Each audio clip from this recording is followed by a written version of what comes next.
فالواجب أن يسارع المسلمون لدعم الفلسطينيين ماديا ومعنويا وبكل الأشكال وكسر الحصار عنهم بكل ما تيسر من السبل السياسية والإعلامية والمادية والإغاثية واللهج بالدعاء لهم بالنصر والثبات. فقام العدو بفرض سياسة جديدة بعد هذا الحصار، سياسة التجويع الممنهج ضد الشعب الفلسطيني. এই নগর কি কেবল আমাদের জন্য সংকীর্ণ?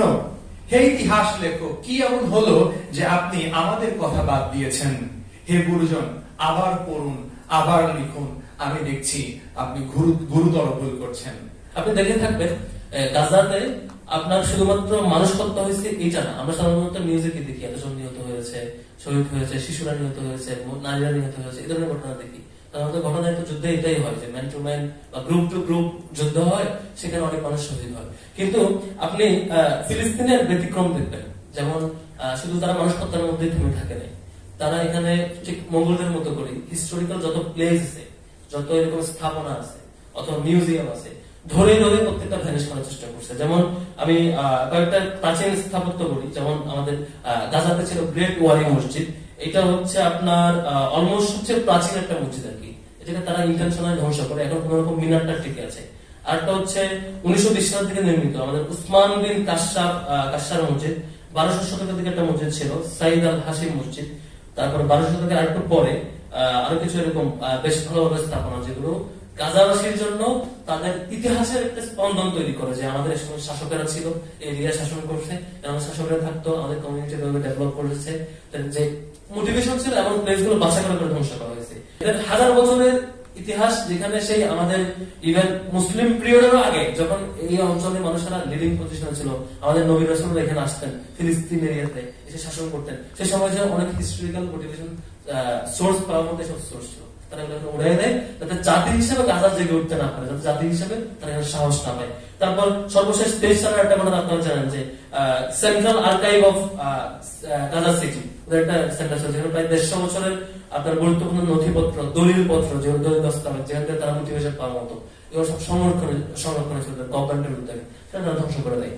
তো এগুলো মূলত উদ্দেশ্য কি জানেন? উদ্দেশ্য হচ্ছে তারা আশঙ্কা করছে আমি হয়তো 500 মানুষকে এবছর যুদ্ধে মেরে ফেলছি, বাট আরো 500 জন্ম নেওয়া শিশু এখনো বেঁচে আছে। তারা যখন ইয়াং পিরিয়ডে যায়, ইয়থ হয়, তারা এখান থেকে আবার অনুপ্রেরণা পেয়ে আবারও যুদ্ধে ঝাঁপিয়ে পড়ছে।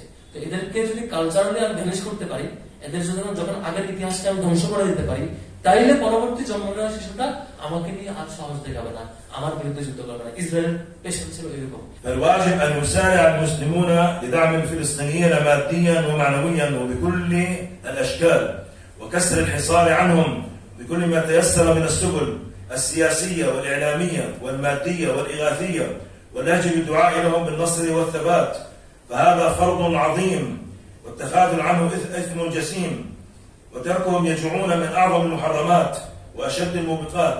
قال الله تعالى: أعوذ بالله من الشيطان الرجيم: والمؤمنون والمؤمنات بعضهم أولياء بعض والواجب على المؤمن من ذلك ما يطيقه ويستطيعه كل بقدر استطاعته. قال الله تعالى: فاتقوا الله ما استطعتم. وقال جل وعلا: لا يكلف الله نفسا إلا وسعها. তিনি বলছেন যে সুতরাং মুসলমানদের কর্তব্য হলো তাদের পাশে দাঁড়ানো, ফিলিস্তিনদের পাশে দাঁড়ানো, সকল উপায়ে সহায়তা করা, রাজনৈতিক, গণমাধ্যম, অর্থনৈতিক এবং মানবিক, তাদের জন্য দোয়া করা, তাদের বিজয় এবং ধৈর্য কামনা করা ফরজ। এ থেকে পিছু হটা বড় গুনাহ, তাদের অনাহারে ফেলে রাখা গুরুতর নিষিদ্ধ এবং মারাত্মক অপরাধ। আল্লাহ তাআলা এগুলোকে বলেন, আর বিশ্বাসী পুরুষ ও নারীরা পরস্পরের বন্ধু। একজন বিশ্বাসীকে অবশ্যই দায়ী করতে হবে যা সে করতে পারে এবং যা করতে সে সক্ষম। তিনি আরো বলেন যে আল্লাহ তোমাদের সাহিত্য অনুযায়ী দায়িত্ব দান করেছেন। وهذا يختلف طبعا باختلاف أحوال الناس وقدراتهم وإمكاناتهم، إلا أن الذي يجب أن يجتمع عليه الجميع هو الشعور بالمصاب والتألم لبلاء إخوانه المؤمنين. روى البخاري ومسلم في صحيحهما عن النعمان بن بشير رضي الله عنه أن عن النبي صلى الله عليه وسلم قال: مثل المؤمنين في توادهم وتراحمهم وتعاطفهم مثل الجسد الواحد إذا اشتكى منه عضو تداعى له سائر الجسد بالسهر والحمى. وهذا أقل الحقوق التي تجب على المؤمنين بعضهم على بعض في المصائب والنكبات.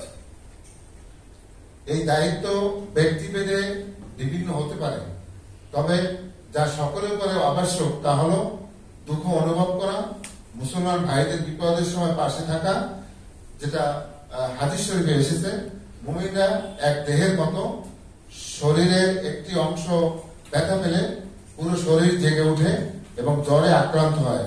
বিপদ ও দুর্যোগের সময় মুমিনদের একে অপরের উপর যে অধিকার রয়েছে এটি তার মধ্যে সবচেয়ে নগণ্য। فقام العدو بفرض سياسة جديدة بعد هذا الحصار، سياسة التجويع الممنهج ضد الشعب الفلسطيني. فرض حصارا خانقا على غزة، أغلق معابرها البرية والبحرية، ومنع دخول الغذاء والوقود والدواء، حتى منع المؤسسات الدولية أن تعمل في قطاع غزة.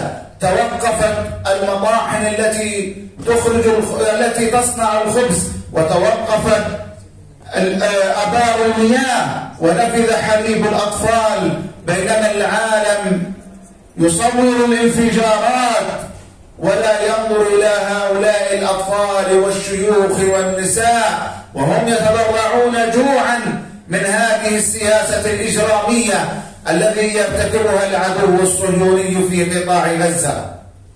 তারা এই গাজাকে অবরোধের মাধ্যমে আরো যে সমস্ত জুলুম নির্যাতন চালিয়েছে তার অংশ হলো যে গাজায় তারা কোনো খাদ্যদ্রব্য প্রবেশ করতে দিত না, গাজায় কোনো ধরনের রসদ তারা প্রবেশ করতে দিত না। এর ফলে মানুষ না খেয়ে এবং মুখের মতো তারা জীবনযাপন করত, বিশেষ করে শিশুরা না খেয়ে তারা মৃত্যুর সম্মুখীন হয়েছে।